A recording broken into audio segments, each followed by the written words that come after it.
Ele era tímido, impulsivo, bipolar, depressivo, paranoico e solitário. Ele era de Sagitário, ascendente em Peixes. Você já ouviu falar dele e certamente conhece suas obras. Foi o criador dos 3 segundos mais famosos da história da música. Eu sou o Felipe Trielli e essa semana o Quinto Elemento vai falar de... Tchan, tchan, tchan, tchan.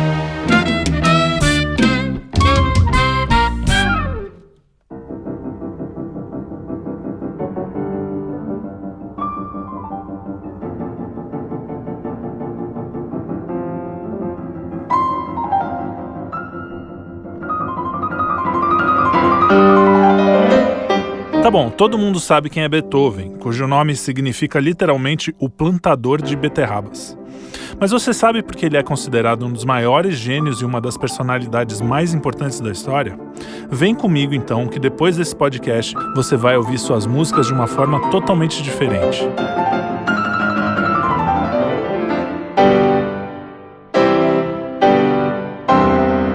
Ludwig van Beethoven nasceu em Bonn no dia 16 de dezembro de 1770.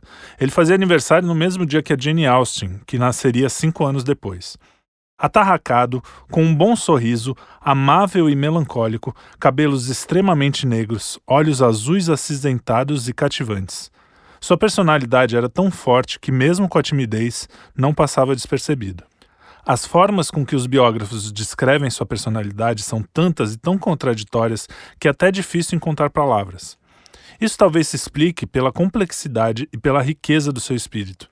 Um espírito que foi forjado na dor, não apenas física, e que trouxe ao mundo a música que exprime do jeito mais profundo a alegria e o júbilo. Fossem personagens de Downton Abbey, sua família trabalharia no andar de baixo. Seu avô, que também se chamava Ludwig Beethoven, foi diretor musical do Palácio Aristocrático. Mas é bom lembrar que antes do Ludwig van, seu neto, os músicos eram funcionários como outros quaisquer. Sua mãe era empregada doméstica, filha de cozinheira, e casou-se em segundas núpcias com Johann van Beethoven, compositor e tenor fracassado. Bêbado e inveterado, criava o pequeno Ludwig para ser o novo Mozart. Seus métodos educacionais eram cruéis.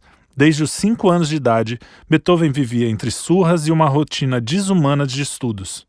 Talvez aí tenha nascido a sua falta de trato social e sua misantropia, que é uma espécie de aversão ao ser humano. É quase um milagre o fato de Beethoven não ter criado uma certa aversão à música. Ao contrário, ela era e continuou sendo sua fiel e amada companheira, a única que nunca o abandonou por toda a sua vida.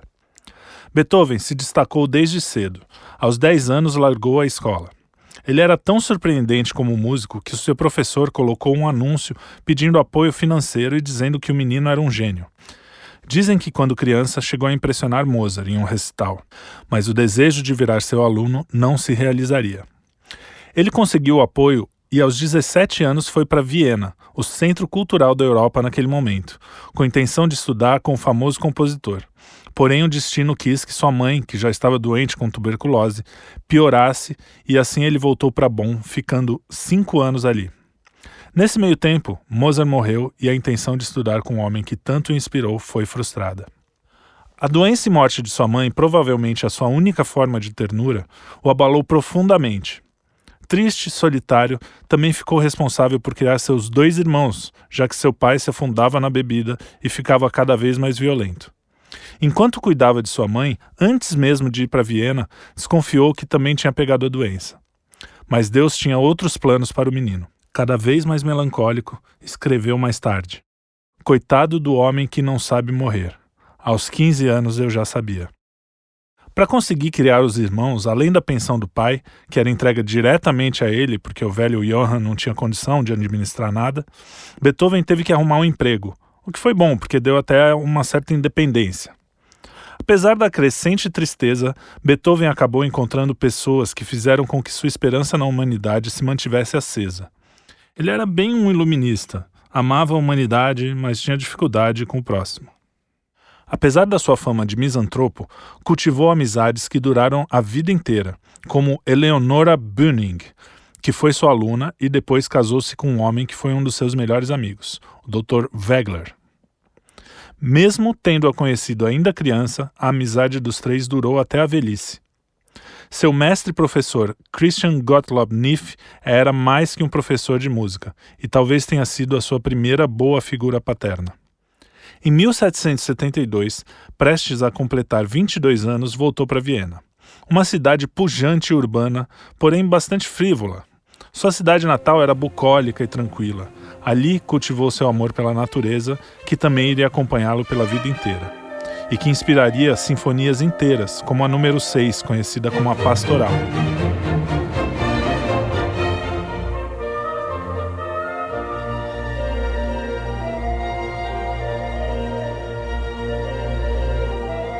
Vibrante e bucólica, a sinfonia nos transporta imediatamente ao Vale do Reno.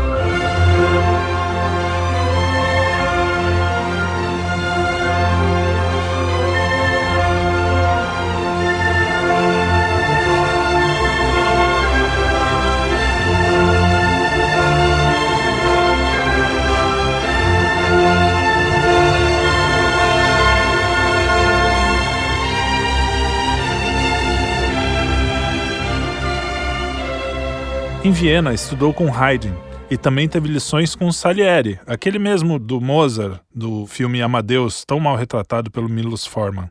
Mas isso é assunto para outro podcast. Beethoven foi criado no caldo cultural iluminista e revolucionário. A poucos quilômetros dali, estouraria a Revolução Francesa. A Europa estava em ebulição. No início da sua carreira, musicou poesias para o exército antirrevolucionário, mas depois, especialmente após a Revolução, foi ligando-se aos franceses, chegando a oferecer sua terceira sinfonia, a Heroica, a Napoleão Bonaparte.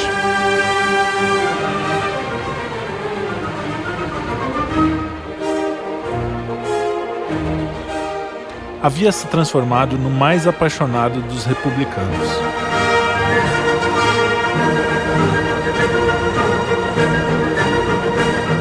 Anos depois, quando Napoleão se autodeclara imperador, sua decepção é tanta que riscou o nome de Bonaparte tão violentamente com uma faca que criou um buraco no papel.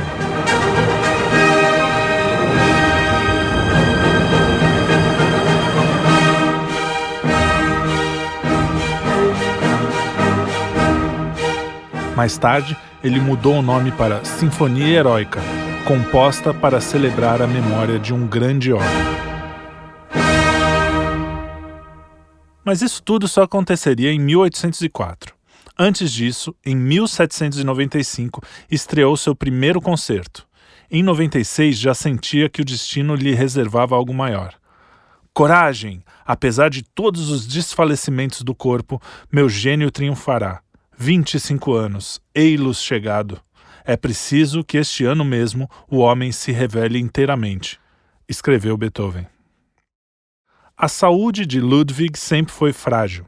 Desconfia-se que sofria de enfermidade inflamatória intestinal, síndrome do intestino irritável, diarreia, doença de Whipple, depressão crônica, envenenamento por mercúrio e chumbo e hipocondria.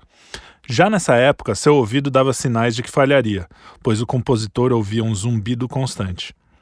Apesar do gênio difícil, diziam ser Beethoven um homem de bom coração. Em uma carta, um amigo escreveu: "Vejo um amigo em necessidade. Se minha bolsa não me permite ajudar, sento à minha mesa de trabalho e em pouco tempo livro-o do problema. Vê como é delicioso."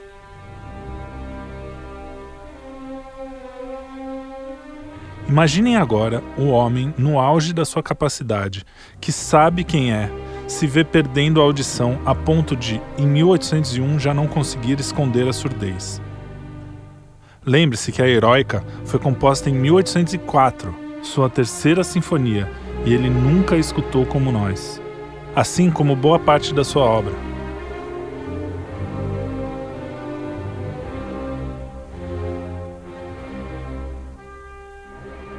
Imaginem o desolamento, já tendo tido uma vida tão sofrida, vendo seu instrumento de trabalho se degradando aos poucos.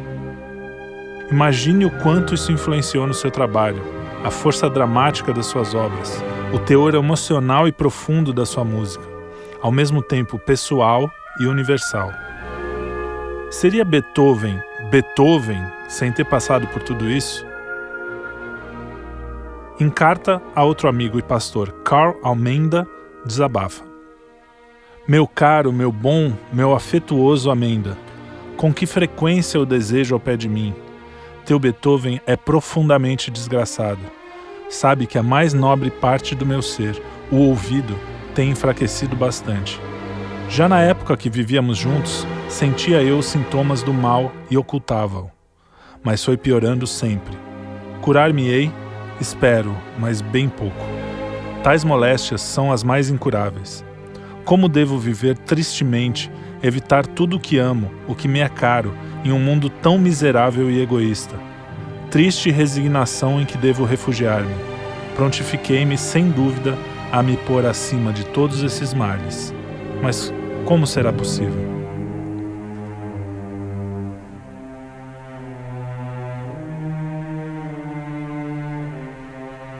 Com tudo isso, seu gênio se manifestava das formas mais espantosas. Ainda que estivesse profundamente infeliz, produziu obras alegres, joviais, como a sua primeira sinfonia em dó maior. Sua fama crescia e a crítica o elogiava. Começava a ser reconhecido por seu trabalho. Apesar da sua vida profissional estar melhorando mesmo com a sua surdez, a vida amorosa era um desastre. Amava e se apaixonava com pureza, e chegava a ser um pouco puritano, a ponto de criticar Mozart por ter escrito Dom Juan. Sempre achava que sua paixão seria o seu verdadeiro e definitivo amor, mas invariavelmente acabava num amargo sofrimento com o fim dos seus relacionamentos.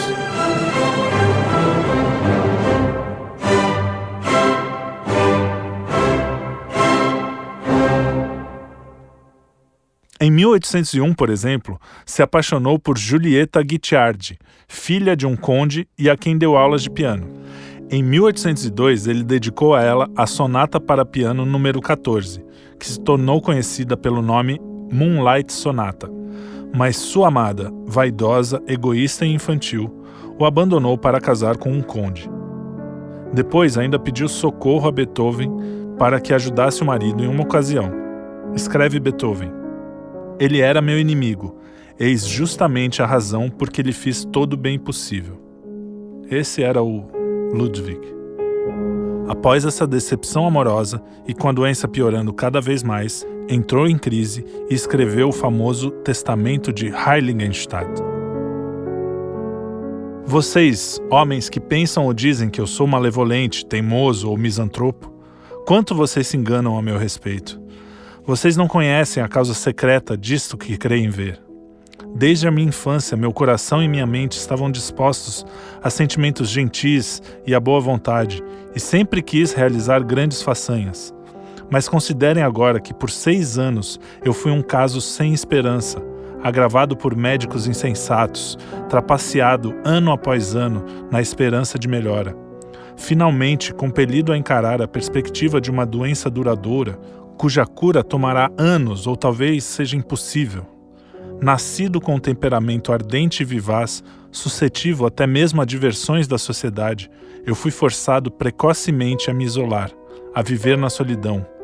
Quando por vezes tentei esquecer tudo isso, quão duramente eu fui repelido pela experiência duplamente triste de minha má audição. E ainda assim, era impossível para mim dizer aos homens que falassem mais alto, gritassem, pois eu sou surdo. Como eu poderia admitir uma tal enfermidade, precisamente no sentido que deveria ser mais perfeito em mim do que nos outros, um sentido que um dia eu possuí na sua mais alta perfeição, uma perfeição tal que seguramente poucos em minha profissão gozam ou gozaram. Eu não posso suportar. Assim, perdoem-me se me virem recluso quando eu adoraria me misturar a vocês. Meu infortúnio é duplamente doloroso, porque há de me levar a ser mal compreendido. Para mim, não pode haver recreações na sociedade dos meus companheiros, conversa refinada, intercâmbio mútuo de pensamentos, somente naquele mínimo que as maiores necessidades exigem. Embora por vezes eu vá na direção oposta, cedendo à minha inclinação para a sociedade. Mas quanta humilhação quando alguém ao meu lado escuta uma flauta distante e eu não ouço nada, Ou alguém ouve um pastor cantando e de novo eu não ouço nada. Tais incidentes trouxeram-me à beira do desespero. Só mais um pouquinho e eu teria posto fim à minha vida. Somente a arte me segurou. Parecia impossível deixar o mundo até que eu tivesse produzido tudo aquilo que me senti chamado a produzir. E assim eu suporto essa miserável existência, verdadeiramente miserável, um corpo excitável ao qual uma súbita alteração pode precipitar do melhor ao pior estado. Paciência. Dizem que eu deveria escolher o meu inventariante. Eu o fiz. Eu espero que minha determinação se mantenha firme para suportar até que seja do agrado das parcas romper o fio da vida. Talvez eu melhore, talvez não. Estou pronto. Forçado logo aos meus 28 anos a me tornar um filósofo, não é fácil, menos fácil para o artista do que para qualquer um outro. Ó ser divino, tu olhas na minha mais profunda alma, tu a conheces, tu conheces aquele amor ao homem e o desejo de fazer o bem que vivem nela. Ó homens, quando vocês algum dia lerem essas palavras, considerem o quanto vocês me entenderam mal, e que o desafortunado se conforte a si mesmo e encontre alguém de sua estirpe que, apesar de todos os obstáculos da natureza, ainda assim fez tudo o que estava em seu poder para ser aceito entre artistas e homens de valor. Vocês, meus irmãos Karl e Johann, assim que eu estiver morto, se o Dr. Schmidt ainda estiver vivo, peçam-lhe em meu nome que descreva a minha doença e anexem este documento à história da minha enfermidade, de modo que até onde for possível, ao menos, o mundo se reconcilie comigo após a minha morte. Ao mesmo tempo, eu declaro vocês dois os herdeiros da minha modesta fortuna, se assim se pode chamá-la. Dividam-na com justiça, cuidem dela e ajudem um ao outro. Seja qual for a injúria que vocês tenham cometido contra mim, vocês sabem que já foi há muito tempo perdoada. A você, irmão Karl, eu agradeço de modo especial pelo afeto que manifestou para comigo. É meu desejo que as suas vidas sejam melhores e menos carentes de cuidados do que a minha. Recomendem a virtude aos seus filhos. Só ela pode dar a felicidade, não o dinheiro. Falo por experiência própria. Foi a virtude que me sustentou em minha miséria. A ela, junto com a minha arte, eu devo o fato de não ter terminado com a minha vida com o suicídio. Adeus e amem-se um ao outro. Eu agradeço a todos os meus amigos, particularmente o príncipe Lichnowsky e o professor Schmidt. É meu desejo que os instrumentos do príncipe L sejam preservados por um de vocês, mas que disso não resulte nenhuma discórdia. Tão logo eles puderem lhes servir para um melhor propósito, vendam-nos. Quão feliz eu ficarei se ainda puder ser de alguma ajuda em meu túmulo. Com alegria eu me precipito rumo à morte. Se vier antes eu ter tido a oportunidade de mostrar todas as minhas capacidades artísticas, terá vindo cedo demais para mim, apesar do meu duro destino, e eu provavelmente desejarei que tivesse vindo mais tarde. Mas mesmo assim estou satisfeito, pois acaso ela não me libertará do meu estado de suplício interminável? Vem quando quiseres, eu te encontrarei corajosamente. Adeus e não me esqueçam completamente quando eu estiver morto. Eu mereço isso de vocês, tendo muitas vezes em minha vida pensado em vocês, em como fazer vocês felizes. Assim seja.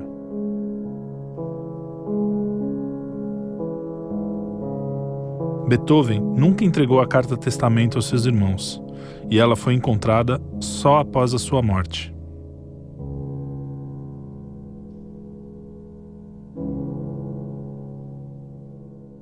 Isso é que é sofrência de verdade, né? Não é ficar ouvindo música de sertanejo, essas coisas que vocês gostam.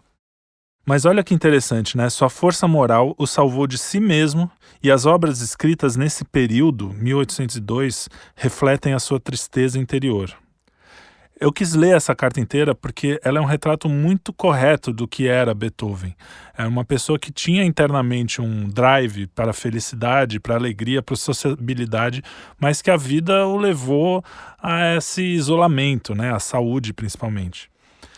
Bom, depois de desopilar compondo umas musiquinhas geniais que mudaram a história da música universal, um jeito bem mais nobre do que passar as noites enchendo a cara e ouvindo Bruno Marrone, Beethoven vê a vida voltar aos poucos, e é aqui que ele compõe a Heroica, aquela do Napoleão. Cheia de vida e força, ainda que com uma marcha fúnebre no meio, a sinfonia mostra que o gênio não para, ainda que sua vida esteja uma palhaçada. O espírito revolucionário reanimou até a decepção com sua outra figura paterna, Napoleão Bonaparte, poucos anos mais tarde. Antes mesmo do seu primeiro pé na bunda, Beethoven já desprezava profundamente a nobreza e a aristocracia. Mas como convivia sempre nesse meio, era entre nobres que acabava se apaixonando. Dessa vez, mais uma condessa e também mais uma aluna, Josephine Brunswick. Ela correspondeu ao seu amor, mas já estava prometida a um conde com quem acabou se casando. Teve 3 filhos e até teve uma vida razoavelmente feliz. Beethoven continuou dando aulas de piano a ela. Em 1804, o conde morreu repentinamente de pneumonia. Beethoven continuou a ver a jovem viúva com frequência. Com muita frequência, como diria a irmã Charlotte. E escreveu cartas de amor cada vez mais apaixonadas, das quais 15 delas sobreviveram. Josephine corresponde ao seu amor, mas queria manter o romance em segredo. Muitas de suas obras foram inspiradas por sua amada. Alguns acham que ela poderia ser a misteriosa amada imortal de quem fala Beethoven em uma de suas cartas. A sua obra, To Hope, Opus 32, e a peça para piano intensamente lírica Andante Favori, uma declaração musical de amor, foram feitas para Josephine.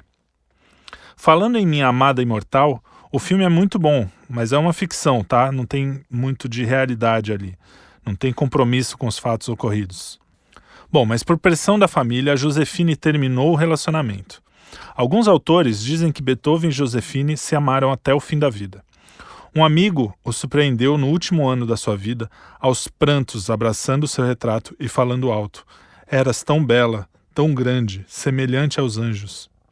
Retirou-se e mais tarde, ao encontrá-lo ao piano, disse: "Meu amigo, hoje já não vejo nada de diabólico em seu rosto." No que Beethoven respondeu: "Meu anjo do bem me visitou." Beethoven crescia em autoconsciência e engenho. Percebia sua força e escreveu nas suas notas: "Sócrates e Jesus foram os meus modelos." Nessa época conheceu Goethe, de quem era fã, mas aparentemente o santo não bateu. Sua música e seu temperamento deixavam o poeta extremamente inquieto. Ele disse: "Isso não me comove, assombra somente. É grandioso, insensato. Dir-se-ia que a casa vai ruir." Sua 7ª sinfonia parece coisa de um bêbado, dizia o poeta. Em 1814, foi considerado a glória europeia no Congresso de Viena. Mas como toda metrópole, Viena era frívola e Beethoven não colaborava com seu gênio forte e com seu desprezo pela artificialidade vienense. Ele não se vestia diferente se fosse jantar numa taverna ou jantar com nobres. A mesma cidade que o incensava, em pouco tempo o desprezaria. A música italiana invadia Viena e Rossini era o novo queridinho dos moderninhos. Já em 1816 o tratavam como pedante e ultrapassado. Olha só, em 1814 era glória europeia e em 1816 o tratavam como pedante e ultrapassado. Seus apoiadores, que chegaram a pagar 4.000 francos anuais a ele, o equivalente hoje a $200.000, sem que ele tivesse sequer a obrigação de compor nesse período, haviam se dispersado ou morrido. A surdez agora é total e ele se comunica por meio de bilhetes. Havia parado de se apresentar e de reger. Refugiou-se na natureza. Em 1818, vivia com muito pouco dinheiro, devia aos editores e suas obras não rendiam nada. Havia ainda um sobrinho, filho do seu falecido irmão, a quem ele disputava a guarda, que se tornou uma grande dor para ele. Beethoven o estimava como a um filho. Dava aulas e cuidou do menino sempre que pôde, ainda que a relação entre eles tenha sido bastante conturbada.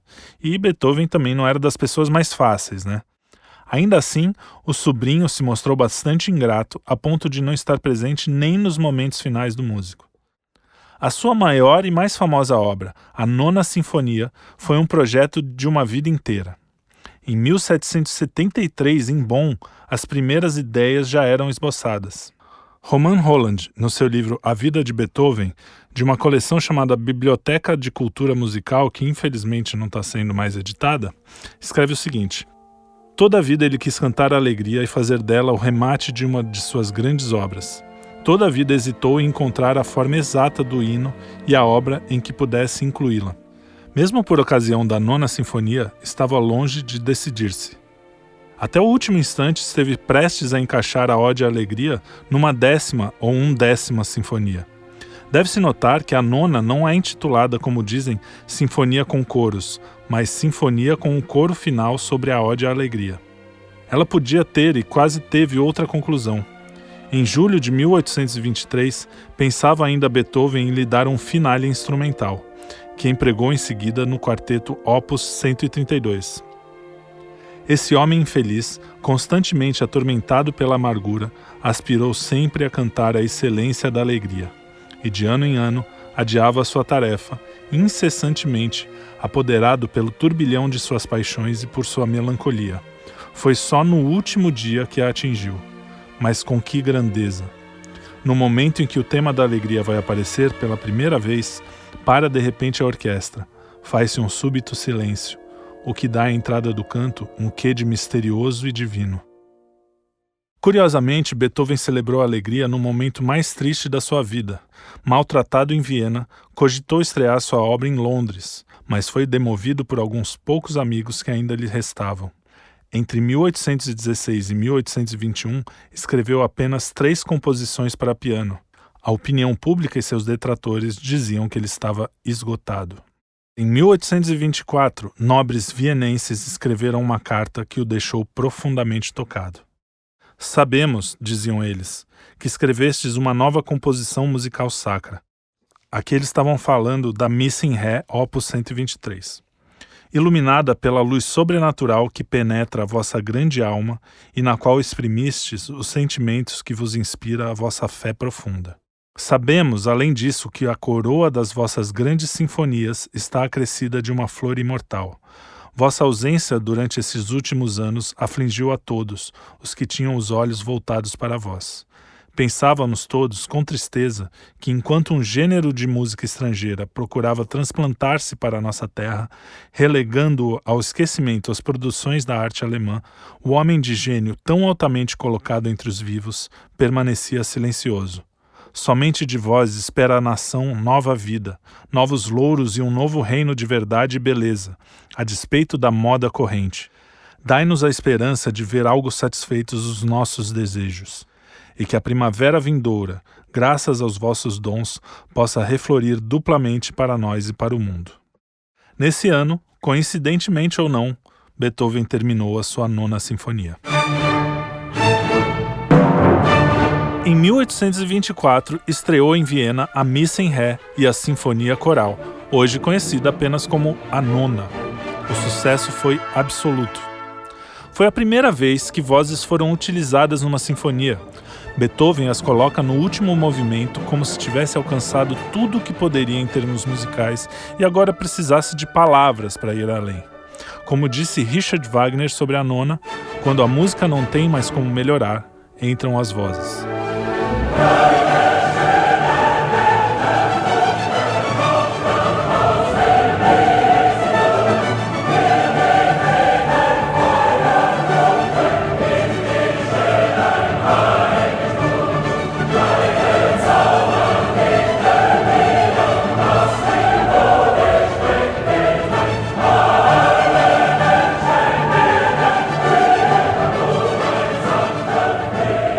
Sua música virou uma espécie de hino do mundo.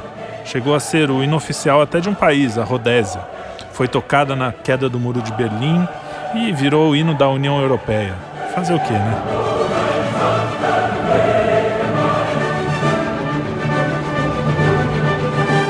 De muitas maneiras, ele revolucionou o alcance da música em termos de som, de volume, a sua ambição e a ideia de que a música podia expressar ideias e sentimentos. Demonstrou que a música não é só um espetáculo, puro entretenimento, uma coisa abstrata, mas algo mais profundo, Beethoven foi fundamental no estabelecimento dessa atitude frente à música, de elevá-la a uma forma de arte. Não que antes não houvesse arte, mas o alemãozinho atarracado de Bonn a coloriu com cores e texturas jamais vistas. Mas afinal, qual é a grande diferença da música que veio antes e depois do Beethoven? Beethoven foi o responsável pela mudança do classicismo para o romantismo. Enquanto o classicismo prezava a beleza, a técnica, a previsibilidade na forma, sem expressar muitas emoções, Beethoven trouxe mudanças bruscas de dinâmica, cores vibrantes, contrastes, fortes emoções. Um exemplo é o Quarteto de Cordas número 6, Opus 18, em si bemol, o último movimento chamado Melancolia.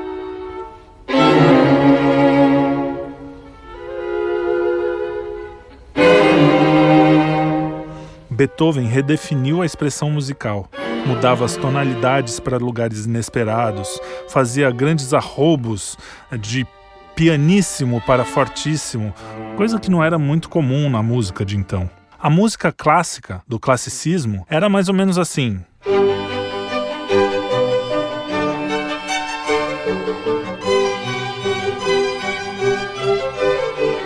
Você não pode dizer que ela é monótona, ela na verdade também tem o seu colorido, mas é como se antigamente se pintasse em tons pastéis e de repente Beethoven colocou aquelas cores fortes.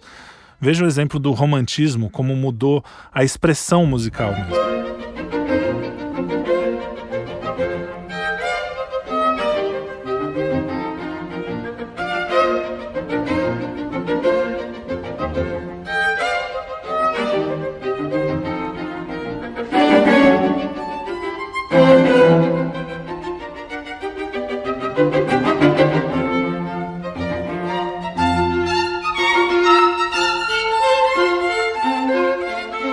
Antes do século XIX, a música instrumental era tida como inferior à música vocal. Quando queriam expressar emoções mais profundas, os compositores usavam os corais.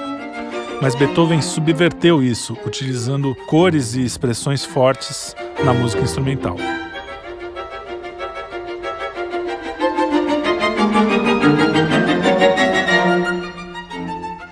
Ele também mudou formas que eram fixas e rígidas. Na sonata, antes de Beethoven, sempre se apresentava o tema 1, depois o tema 2, e depois havia um desenvolvimento, que eram experimentos com os temas, aí voltava para o tema 1, tema 2 e um coda. Nas sonatas de Beethoven, toda a forma era expandida, às vezes o desenvolvimento durava muito mais do que antigamente, às vezes ele invertia tema 1 com tema 2, às vezes ele voltava, enfim, ele fez uma bagunça. Ele também mudou o jeito de usar os motivos, que são pequenas frases que são desenvolvidas depois na música. Antes, eram feitas melodias bonitas, sofisticadas, por exemplo... Mas na Quinta Sinfonia, Beethoven simplesmente com poucas notas e um ritmo que se repete durante a música, fez... Tchan, tchan, tchan, tchan. E esse motivo foi motivo para uma sinfonia linda, enorme e que inclusive foi enviada para a Lua, né, pela NASA, enviada para o espaço pela NASA como um exemplo de música do planeta Terra. A Quinta Sinfonia, dizia Beethoven, era o destino batendo a porta. Tchan, tchan, tchan, tchan, tchan, tchan, tchan. Dizem que a Quinta foi o primeiro riff de rock and roll da história. E eu concordo, viu?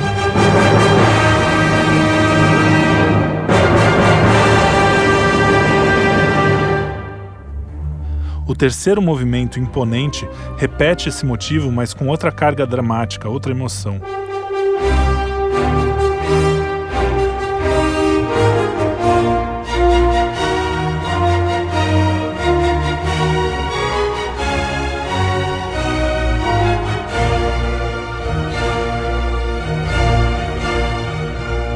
E a música termina feliz e esperançosa.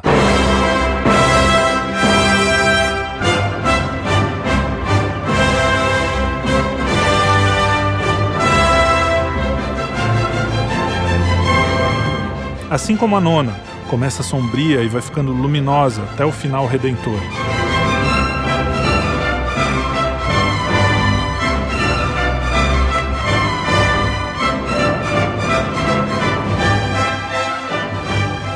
Isso era Beethoven. Ele pegava todo o seu sentimento dark, toda aquela tristeza, toda aquela dificuldade na vida e transformava isso em luz, em alegria, em redenção.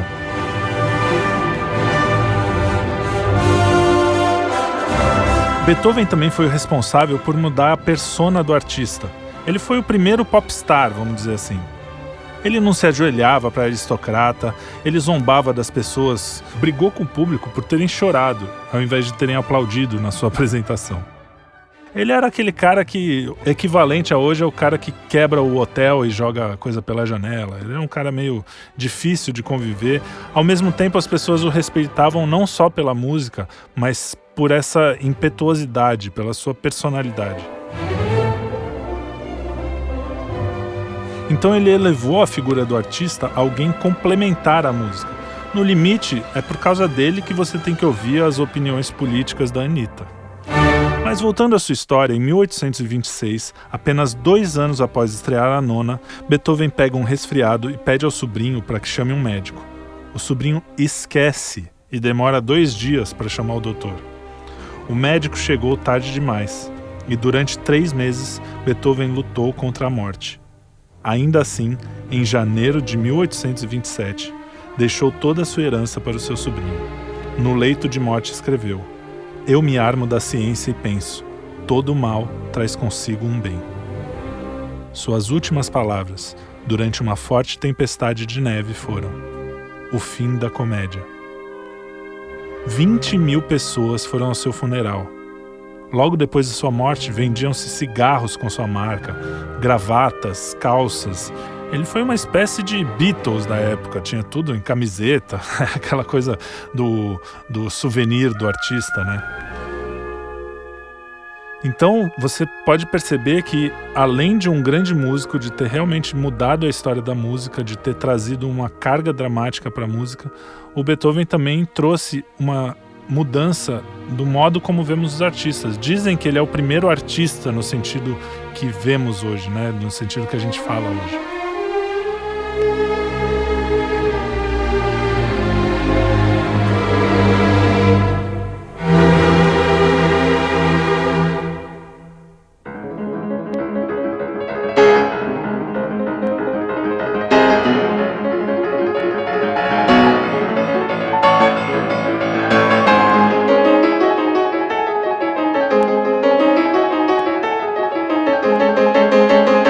Beethoven deixou muito mais marcas na música. Por exemplo, quando o compositor fazia uma música, ele pensava nas limitações do músico, né? Ele pensava, vou escrever isso aqui, não, isso aqui fica muito difícil, eu vou fazer. O Beethoven não. Beethoven ignorava e deixava bem claro o que queria em suas partituras. Uma vez um músico veio reclamar com ele. Aí ele falou o seguinte, eu tô parafraseando, né? Ele não falou exatamente assim. Você acha mesmo que eu vou me preocupar com você quando a música bate na minha porta? O Beethoven ampliou a técnica musical por um nível, assim, absurdo. Tanto é que ele criou demanda por instituições musicais, como as salas de concertos que têm academias de músicos lá dentro. Então os músicos são treinados dentro das salas de concertos, como a Sala São Paulo aqui. E as mudanças que Beethoven fez na música não param por aí. Na primeira sinfonia, ele abre com um acorde dissonante. Antes dele, as sinfonias iniciavam com um acorde de abertura que era o acorde da música, era o tom da música, estabelecia o tom. Ele não, ele já começou com um acorde dissonante e a música inteira vai ficando em torno do tom, mas ela às vezes passa pelo tom, mas ela volta, fica aquela coisa no ar, então é uma coisa que era muito estranha para a época. O Beethoven também foi o primeiro a numerar suas obras. Ele tinha obra número 1, que hoje a gente chama de opus, né? Opus número 14, opus, ou seja, em ordem cronológica, né? A primeira obra dele é opus número 1 e assim por diante, até opus 111, 112, eu não sei qual foi a última, mas enfim, é por aí. Mas foi ele que inventou esse tipo de nomenclatura que é usado até hoje. Isso significa que ele tinha uma visão de si mesmo bem interessante, como alguém que deixaria algo para a humanidade, né? Ele se colocou no mesmo nível artístico dos escultores, pintores, dos escritores. Na sua época, a música era tida como algo assim, mais ou menos, deixa os caras ali no cantinho. Ele mudou isso.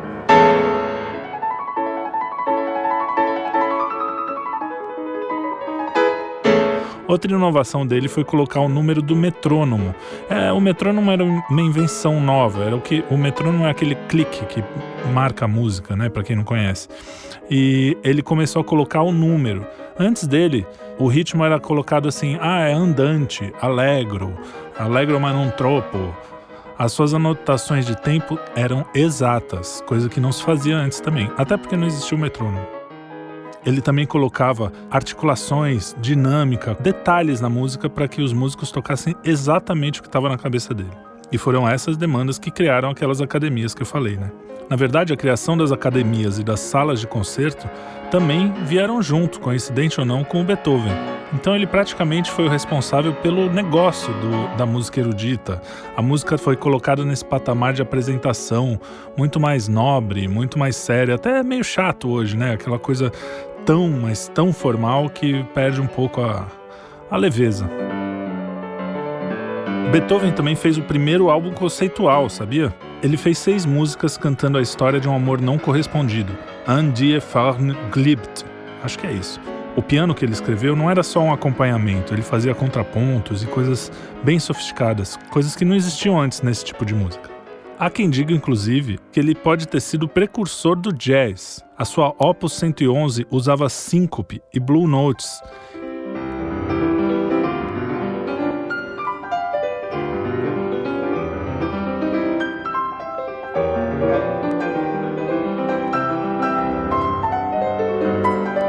E quando você ouve, realmente parece aqueles ragtimes do Scott Joplin, assim.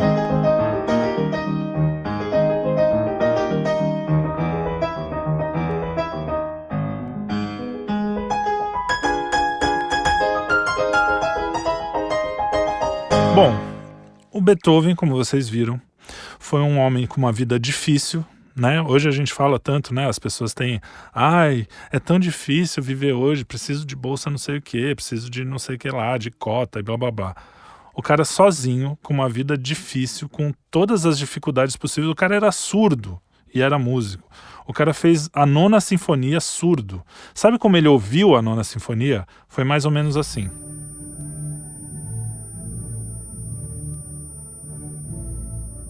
Na verdade, a gente está sendo otimista. Isso ele deve ter ouvido as primeiras obras dele.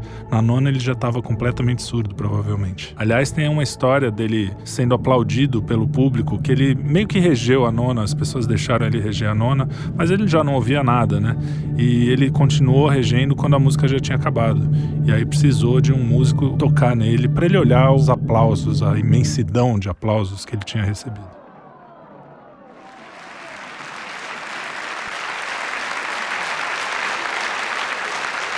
Então você imagina, lembra da carta que ele escreveu para os seus irmãos, os irmãos que ele criou, né? Praticamente, ele foi quase o pai deles. Lembra que como ele se sentia, um cara surdo que vivia de música, ele conseguiu tirar de todo esse sofrimento a alegria, né? É engraçado que essa alegria, eu acho ela um pouco mal traduzida. A gente sempre fala da palavra saudade, que só tem em português, né? Eu nem sei se isso é verdade, mas enfim, muita gente fala isso. Só que a gente também não tem uma palavra para Freud, para joy, né? O máximo que pode chegar é êxtase, mas o seu significado é muito mais profundo. Freud é a alegria que só o homem que sofreu muito conhece. Eu vou finalizar esse podcast com uma frase para você deixar de ser reclamão e parar de ficar no Twitter xingando sempre que acontece qualquer coisinha na sua vida. Isso serve para mim também. Desejaria viver 1000 vezes a vida. Não nasci para uma existência quieta. Ludwig van Beethoven. E olha, pessoal, esse podcast não faz o menor sentido se vocês não ouvirem o Beethoven. Então vão lá, no Spotify tem a obra inteira, tem até algumas playlists que colocam por ordem de opus, de obra, né? Então pega uma das obras e ouve várias vezes até você se acostumar. A música é assim, você precisa se acostumar um pouco, porque não tem como. A música do Beethoven é indesgostável.